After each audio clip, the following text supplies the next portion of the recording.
your leadership in this administration. The American people know your leadership in this country. I can attest to your leadership around the world as a powerful force for American diplomacy, and it is always a great pleasure to be with you and to work with you. Thank you.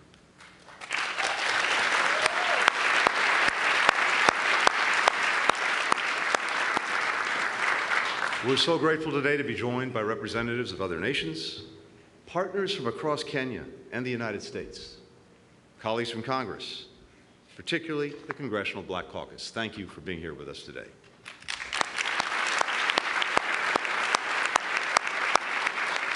And I'd also like to start by thanking everyone who's made this wonderful meal possible, including Margaret Nyamumbo, who's an entrepreneur whose coffee export business is helping women farmers in Kenya and also delivering extraordinary coffee, which may come in handy at some point during this toast if you need a little bit of help. Thank you, Margaret.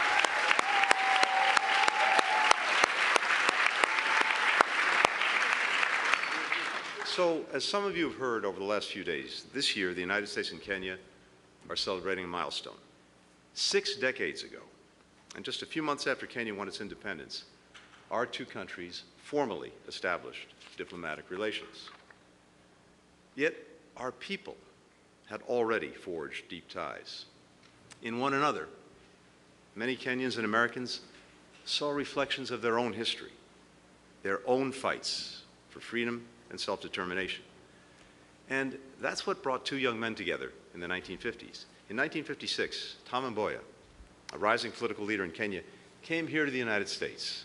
He was on a speaking tour about his nation's struggle for independence. Backstage at an event in New York, he met Bill Scheinman, a young American entrepreneur who supported his cause.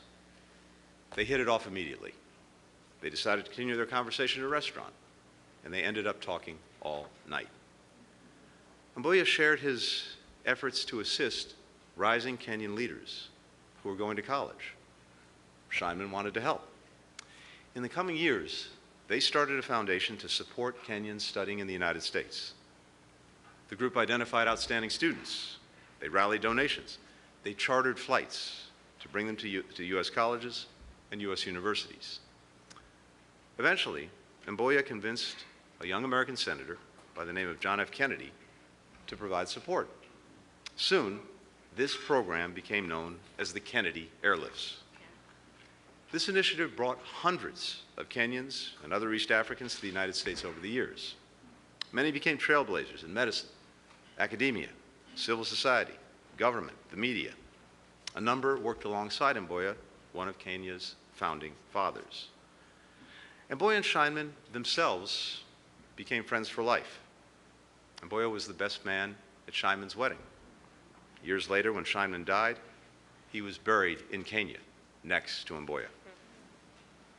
President Ruto, you once said that nations are driven forward and changed by individuals, ordinary men and women who believe that they can make a difference and can change the status quo.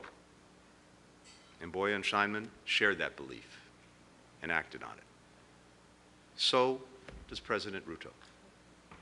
His own story, rising from a kid who went to school barefoot until he was 15 years old, earned money selling chickens by the side of the road, to become president of his country, is a testament to that very idea. And Mr. President, I think and hope that you felt these past few days the gratitude that we have for our partnership and for your leadership. Ben Franklin looks down upon us, our first diplomat, and he was known for his aphorisms. One of them, many of us know, is, "Well done is better than well said." Anyone who has the benefit of working with and listening to President Ruto knows that he excels at both. Countless other Kenyans and Americans have also dedicated themselves to doing their part. And for generations, our people have continued to collaborate to advance our shared values, our hopes, our visions for the future. Today, our countries are working together to grow inclusive economic opportunity, to shape cutting-edge technology in Silicon Valley and the Silicon Savannah. We're supporting the transition to clean energy, improving our capacity to prevent, to detect, to treat infectious disease. We're working to counter terrorism, to resolve conflicts, to help restore stability to some of the most insecure places, including Haiti. These are areas where President Ruto has demonstrated critical personal leadership, not just in the region, but around the world. Our citizens, our communities, our civil societies are also working every day to strengthen our democracies, to bring ourselves a little bit closer to the free, open, just, and equitable societies that we both aspire to be. Long after the airlifts, we continue to grow the ties between our countries and between our people. Earlier this week, President Ruto and President Biden announced a new educational exchange program focused on STEM, named after the Kennedy-Mboya partnership. When Kenyans and Americans collaborate, they're not just leading on the issues that matter to our people, they're leading on issues that matter to people everywhere. That's the story of Octavia Carbon. Its team of Kenyan engineers, scientists, climate change experts are building machines that pull carbon out of the atmosphere.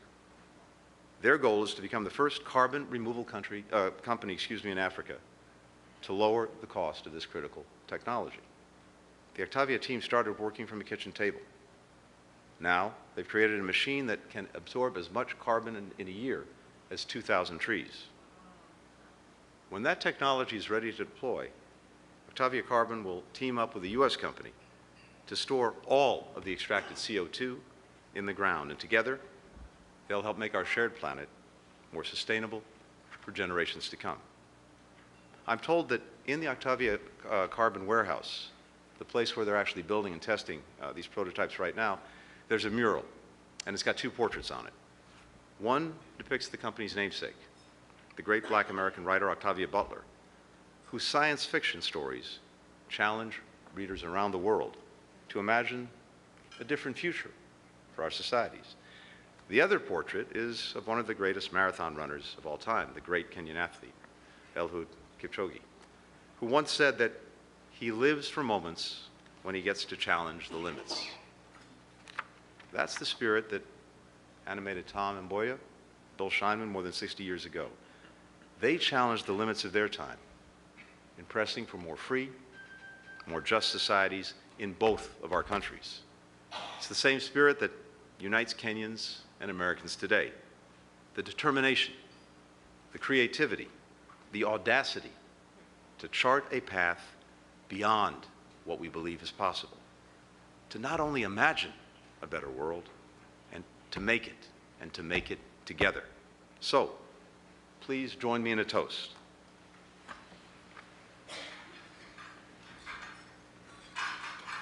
Thank you. To every limit that our people have already surpassed, to the limits that we will exceed together.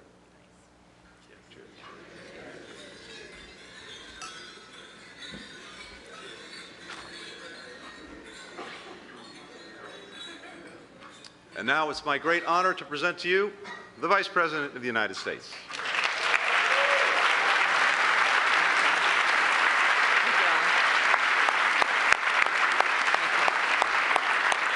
Good afternoon, everyone. Good afternoon. I will start, of course, by thanking our extraordinary Secretary Blinken.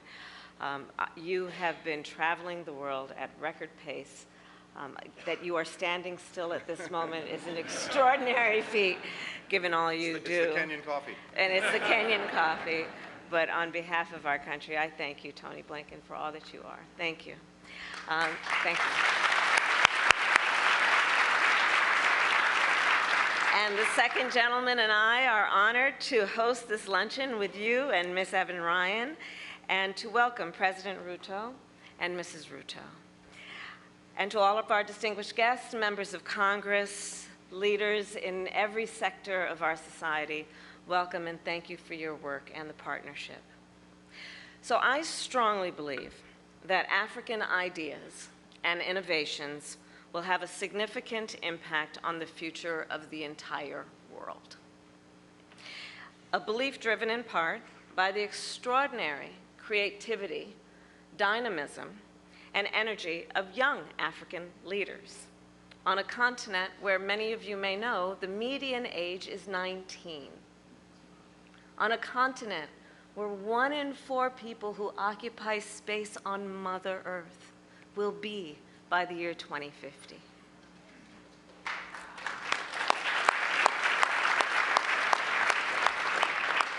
And fueled then by that sense of optimism, last year I had the good pleasure of visiting the continent for a week-long trip. And it turns out it's the longest I've spent on foreign soil since I've been vice president. The goal of the trip, thank you. The goal of the trip was to highlight and strengthen our partnerships in government, in business, and in the civil society, to increase private sector investment, to revise and upgrade the U.S.-Africa narrative, which is long overdue, and to bring fresh focus to the innovation and ingenuity that is so prevalent across the continent of Africa. There at an incubator, I met with tech entrepreneurs who are taking small businesses online and strengthening supply chains. I convened young musicians and artists whose Afro beats are influencing music around the globe.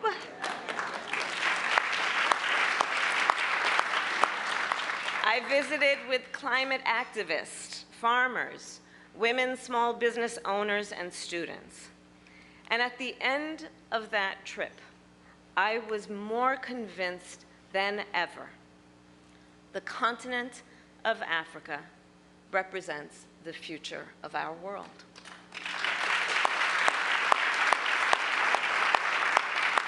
And I will add, any leader that ignores the continent of Africa is doing so at their own peril. Which brings me to Kenya, Mr. President. No country on the continent more embodies this spirit of innovation than Kenya. Kenya, as many here know, has Silicon Savannah, a $1 billion technology ecosystem confronting challenges that range from the climate crisis to financial inclusion to healthcare. To address wealth inequity, innovators at M-Pesa help low-income people pay and repay microloans, and they have revolutionized the mobile payments industry.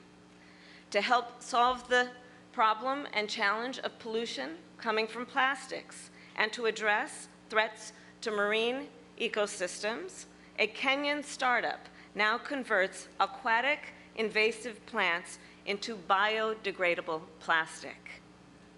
To tackle water security, and in particular scarcity and drought, a Kenyan startup now turns humidity from the air into clean drinking water. To help his deaf niece communicate, a Kenyan data scientist invented a smart glove to convert sign language into audible speech through a mobile app. And to make healthcare more accessible and affordable, AI is now being used for medical image scans, and chatbots are providing healthcare advice. President Ruto, innovation has flourished under your leadership. You and I just left a fireside chat at the U.S. Chamber of Commerce. Your leadership has been extraordinary. And as I shared with you, with our Ambassador Whitman, you really, as a leader, symbolize the importance of the partnership between the United States and the continent. You ran, Mr. President, on a platform of promoting entrepreneurship and strengthening your economy. You have spoken powerfully about the need to bridge the digital divide and that innovation will drive economic growth.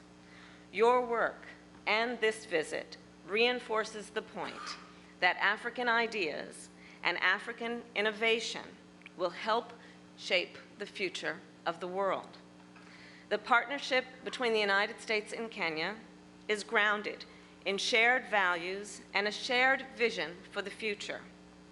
We are grateful, Mr. President, for your commitment to democracy, your commitment to take bold action on the climate crisis, your commitment to broad-based economic growth, and your commitment to support global security and stability, most recently through Kenya's leadership to help stabilize Haiti.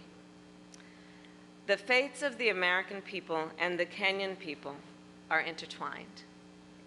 Secretary Blinken just spoke about Tom Mboya and the airlift. I will add, in 1959, when Mboya was in the United States gathering support for the airlift, he joined in a march with American civil rights activists. Just blocks from here, he spoke about our shared struggle for political freedom, economic opportunity, and human dignity. And these 65 years later, I stand proud to acknowledge your leadership, Mr. President, of these same principles. Later on that trip, Mboya was invited to Atlanta, I see the former mayor here, by Dr. Martin Luther King Jr.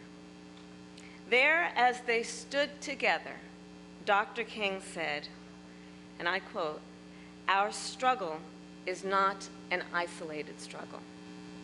We are all," he said, "caught in an inescapable network of mutuality."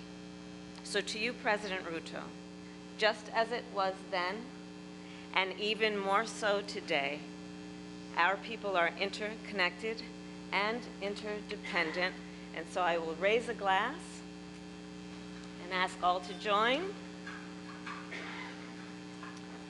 to the U.S.-Kenya partnership and in celebration of our network of mutuality. Mr. President, cheers. Cheers.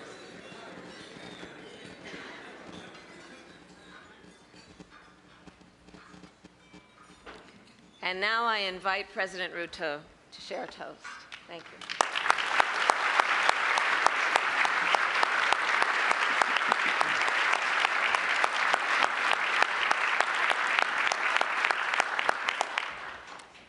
Madam Vice President, Secretary Blinken, distinguished ladies and gentlemen, good afternoon.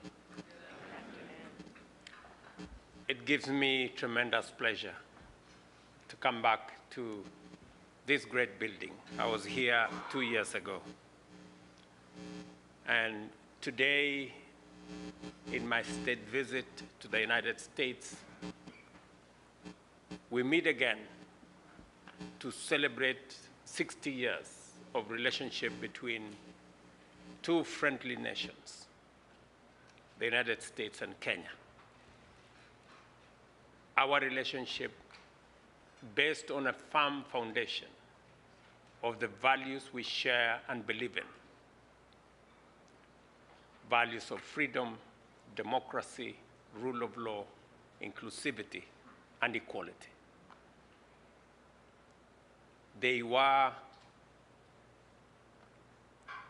as present and meaningful many years ago, they are so today.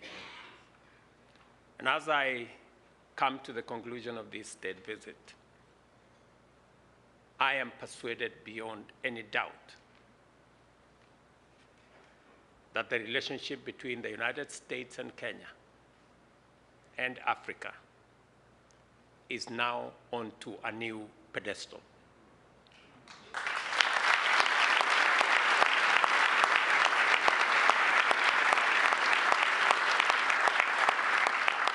I thank President Biden in a very special way for helping us reshape, re-engineer, and write a new narrative for our continent.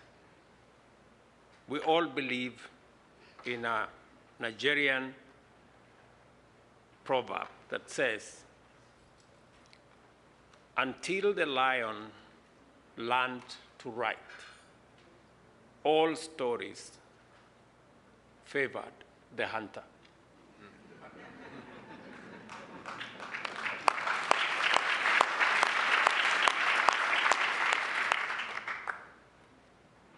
we have decided that we are going to write our own story.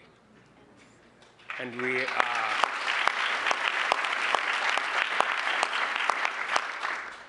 we started this last year when I convened the first ever Africa Climate Summit.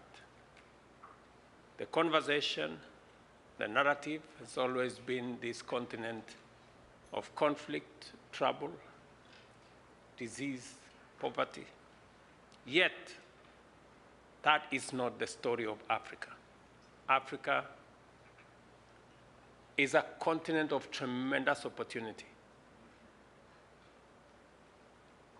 The largest reserves of energy, renewable energy resources.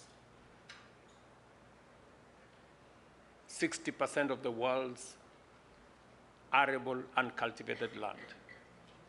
30% of mineral wealth, global mineral wealth, including those that are necessary for energy transition.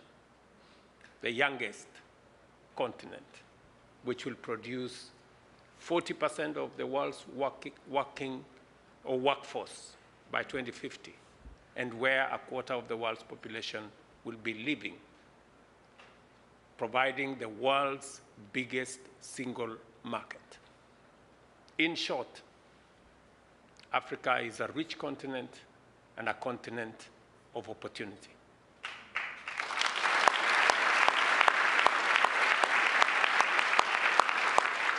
I am very happy that President Biden and this visit is giving us the opportunity to rewrite and recalibrate the relationship between this great superpower and our continent. And I am very proud that among the things we've agreed are not just about Kenya and the US, it's about Kenya and the continent of Africa. From what we are doing around climate action, what we are doing around the financial architecture of the world, to make it fairer, to make it much more sensitive, to make it much more agile, and to make it possible for many African countries and those in the global south, many developing countries, to access concessionary resources for us to manage the affairs of our people, and that no country will spend more money on paying debt or on managing climate-induced crisis than they do on spending on health, education, or social service.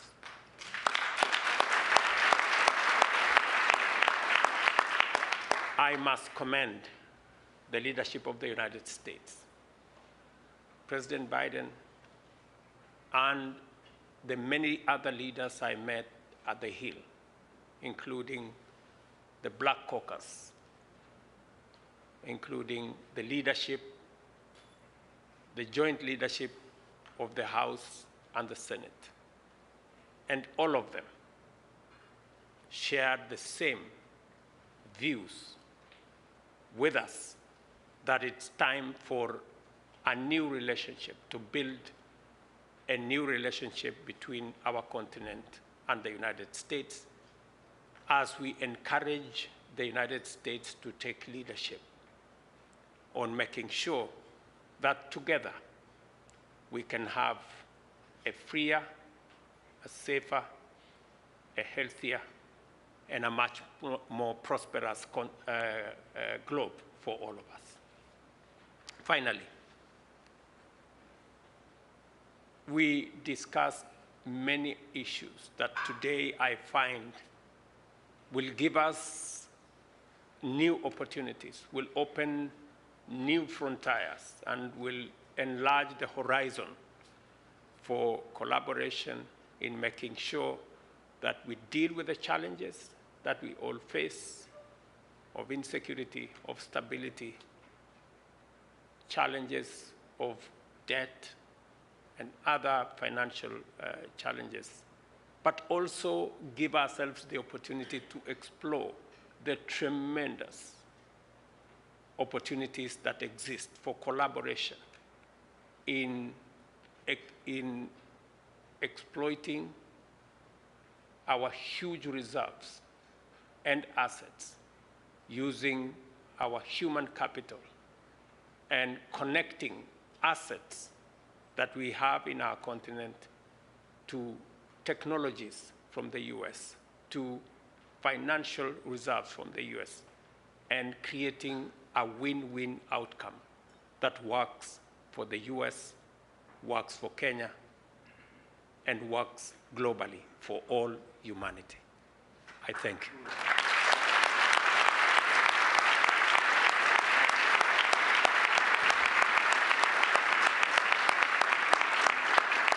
Let me request you to raise our glasses as I propose a toast to the long-lasting relationship, the good health,